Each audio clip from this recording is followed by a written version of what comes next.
The title of his speech is Money, Greed, and God. Please welcome up Eric Weiss. Thank you, Cuber. What a resounding introduction. That applause was amazing. Amazing! Amazing!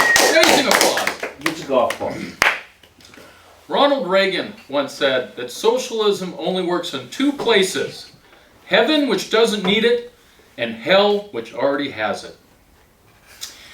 That shows a fundamental knowledge of the human condition, which is that people actually respond better to incentives rather than the idea of a boss confiscating everything you make and redistributing it according to whatever rules the boss decides he wants to reward. There's a perfect example of this in our history. Are you familiar with the Plymouth colony, Plymouth Rock? What a lot of people don't understand is that there was a reason why the early colonists died in droves. The first 2 years extinguished at Plymouth Rock 70 to 80% of the colonists. And the reason was because they were not allowed to own land as individuals. The way the colony had actually been set up, based on the investors, was that the colonists would work as indentured servants on land that was owned by the company. The company owned the land, not individuals, not families. And if you worked hard, you got maybe a bonus, maybe not. If you were a slacker, you got to take out of the common till. So as a result, there were a lot of slackers. There weren't a lot of people who wanted to do all that weeding and get rid of all of those rocks when they wouldn't benefit themselves. And so 50% of the population died off in the first year. In the second year, they decided, you know, this isn't going to work. We're going to run out of colonists. We actually have to give them a motivation to perform. So William Bradford said, I'm going to give out these individual lots to families. And the family can own something. It can be theirs. Now, I'm in the rental real estate business. There's a huge difference when I rent a piece of property out, how it's treated, versus people who own their own property. People who own their own property care about it. They shut off the lights when they leave. They don't let the water keep running. If there's a leak in the roof, they fix it because it's theirs. They don't want mold and mildew. You know how many rental properties I've gone into that have holes in the ceiling because the renters just didn't care? They just didn't care. They live in filth. I'm sorry, I don't want to stereotype, but people move from renting to owning as soon as they can make it happen because they hate living in filth. Or if they do love living in filth, they stay in rental properties and treat it that way. It was no different at Plymouth Rock. When you own your own piece of land, you're going to work harder. It's human nature. It's the opposite of socialism. Socialism extinguished 50% of the colonists in the first year. Property rights resurrected the colony. Why is this important? I'll give you another example. I was driving home from Las Vegas.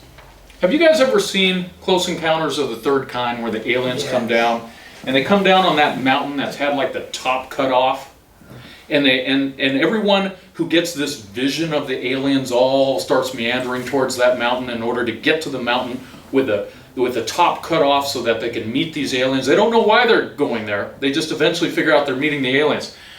When I was younger, that was my concept of what being rich was all about.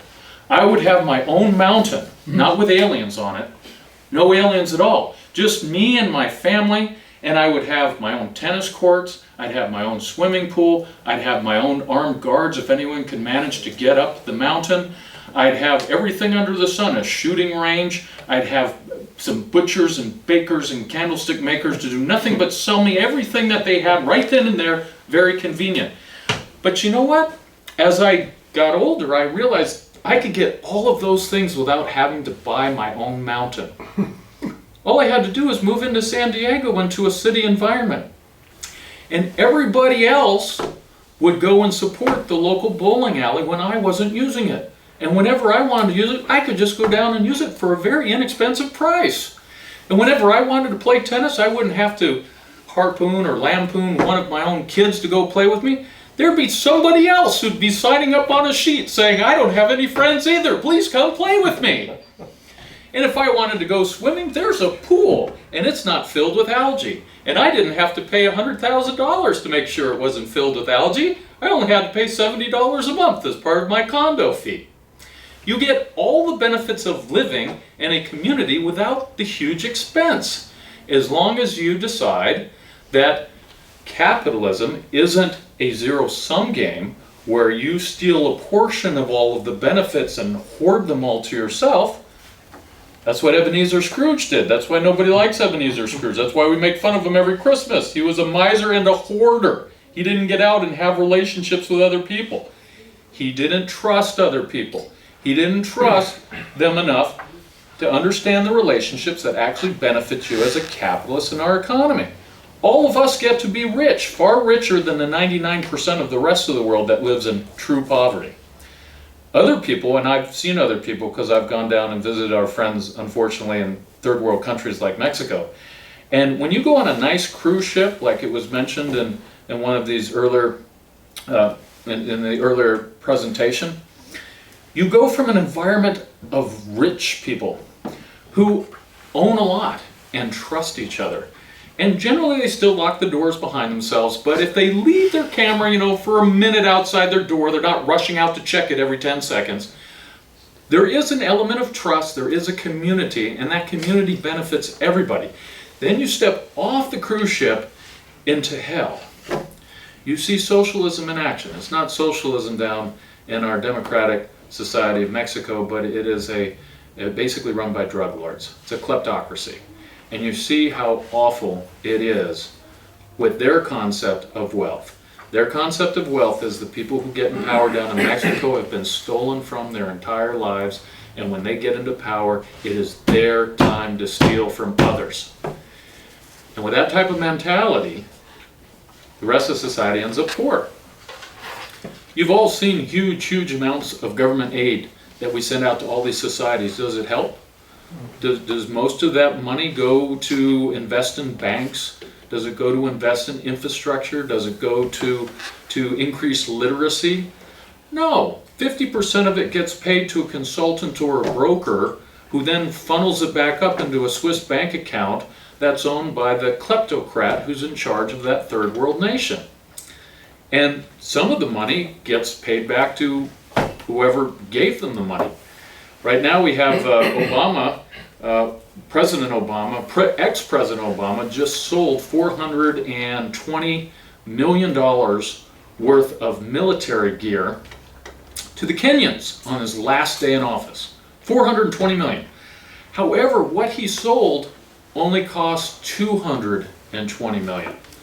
So why did the Kenyans say, here's another $200 million?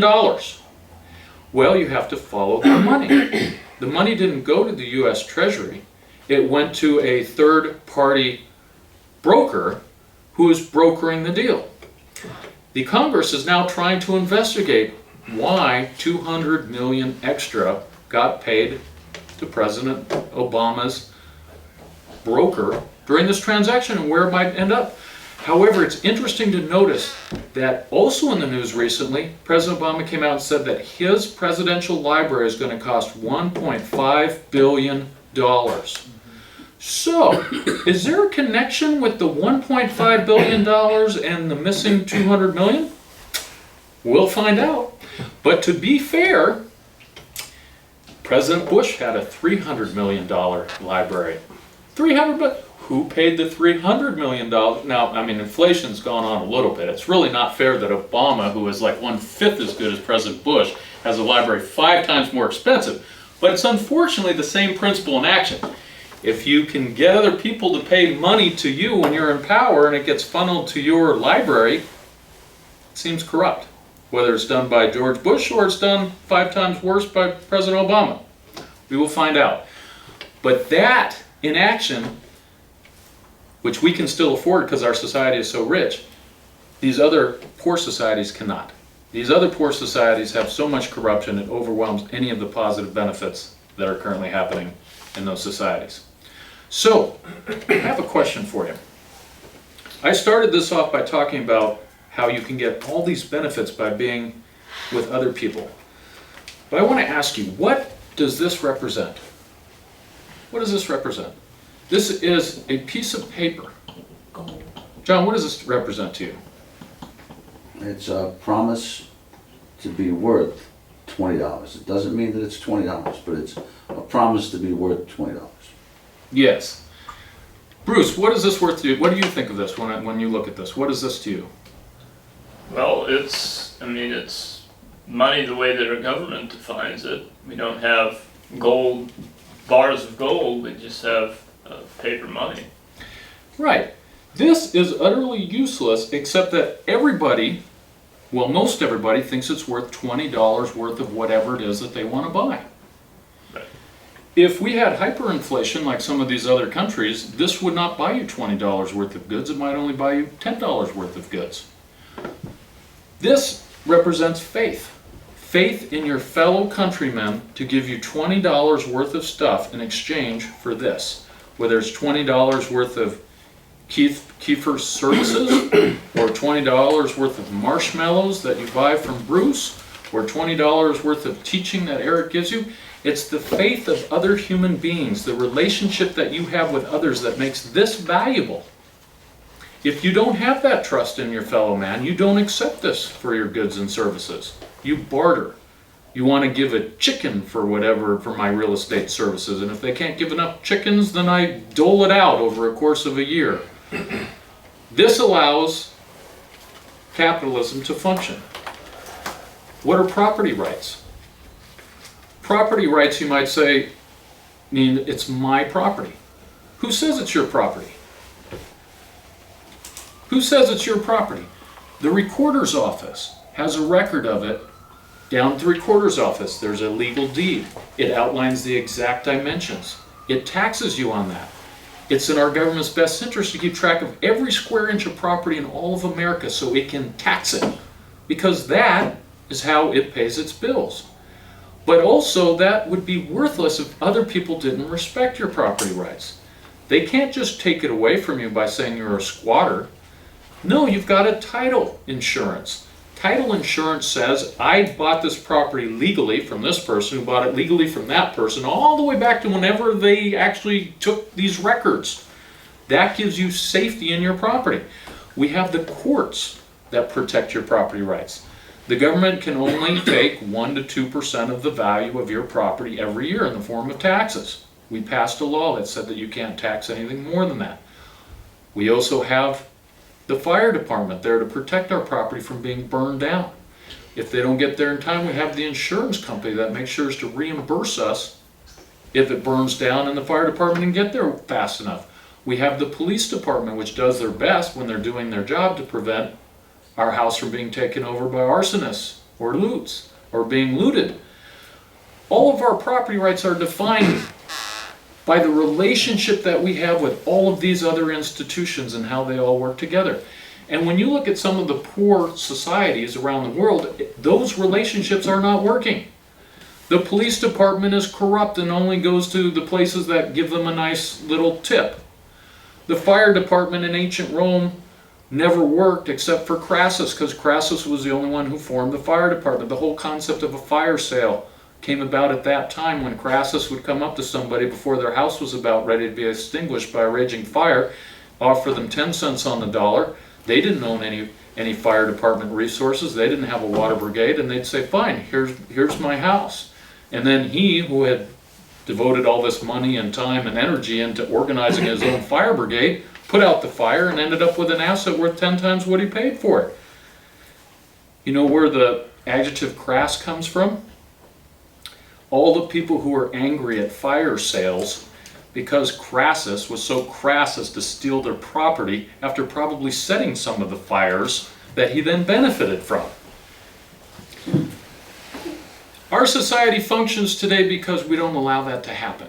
We have a police department that's kept in line and checked by laws, and we have a fire department that works. One of the first persons who actually invented the fire department here in America, does anyone know who that is?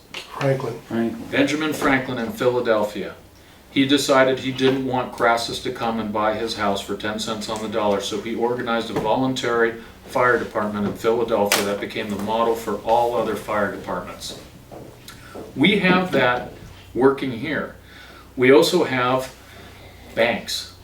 Now, do you know, I work in the real estate department. I can go and buy, if I have a business that'll occupy 51% of a building, with 10% down, I can get a loan for 90% of the difference. 90%.